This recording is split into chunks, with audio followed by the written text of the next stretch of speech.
Now, what do we believe in?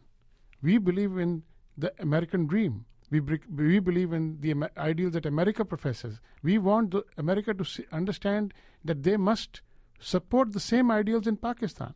They cannot, they cannot have a disconnect between the people of Pakistan and the government that they support. So they must be very clear about that. What American dream, what ideals do you think the United States and Pakistanis have in common? Would you tolerate corruption?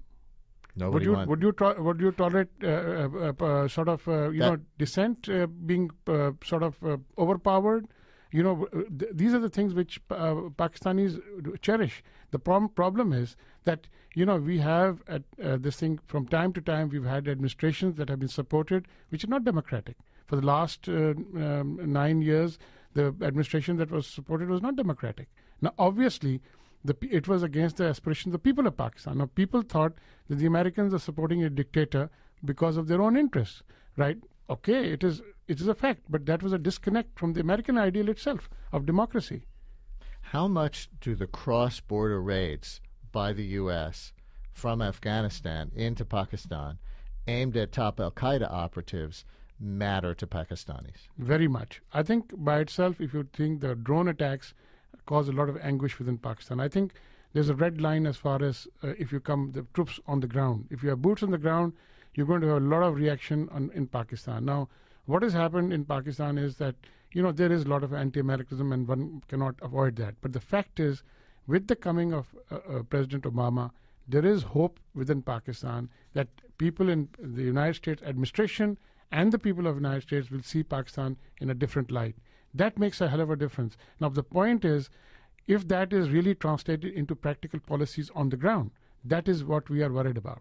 And, when the campaign was going on in the fall and we were taking calls from all kinds of people, because, of course, New York has all kinds of people, Pakistanis here tended to be probably the most anti-Obama immigrant group of anyone.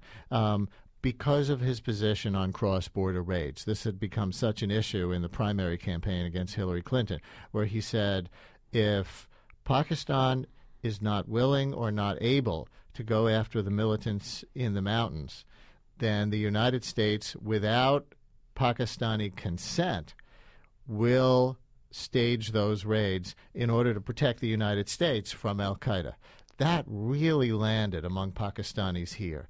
Is that the number one image of Barack Obama over there? I think that was the number one image at that time. I must confess that I was turned off at that, because that is a red line that I don't think anybody would like encroaching upon own sovereign territory. But having said that, one realizes that if there are raids being conducted and safe havens being provided to terrorists from our side of the border, then the neighbor has a moral right, if anything else, to come across. I think what the correct thing would be to do is to equip the Pakistani forces, give them the wherewithal, and then give them a time frame. Okay, let's try and solve the problem, but not this thing. Another thing which I would point out to you is a little bit of ambiguity about the Indian presence on the Durand line. India has no business having 5 consulates on the Durand line. Now, for people who don't know, what line is that? That line is the line which divides Pakistan and Afghanistan. It was known as the Durand line. It is now the international frontier. And India has a presence there? India has 5 consulates there, which they have no business having those consulates there. Now, that causes a lot of concern in Pakistan. And because of that, there's a lot of confusion in Pakistan about America's long-term objectives within Afghanistan. Does Pakistan have a fundamental problem because it was founded on religious rather than civic principles? V.S. Naipaul, among others, has written about too much religious fervor being at the heart of Pakistan's dysfunction. No, I don't think that is correct. I think, first of all, to say that because you say Salaam Alaikum and the other person does not reply in that form is absolute nonsense, because I don't think, yes, some odd people may have gone to jail over 60 years' time, but that must be in a handful, and that does not represent the whole of Pakistan. I think in that sense, many odd people go to jail all over the world for reasons of extremism. So what's your bottom line message as you're here in New York today visiting from Pakistan, and we really appreciate you coming in person to our studio? What's the number one thing you want from the United States government to help Pakistan as the U.S. fights for its own interests? I think the United States must be firm with the Pakistan Army to make sure that a counterinsurgency force is trained and equipped properly to fight counterinsurgency, and set up a separate force within Pakistan, and which must be equipped adequately with its own dimensions of logistics, training, recruitment to fight terrorism. Counter-terrorism has to be fought by, countering terrorism is done with a counter-terrorist force. It cannot be done by the army. It cannot be done with the police services themselves.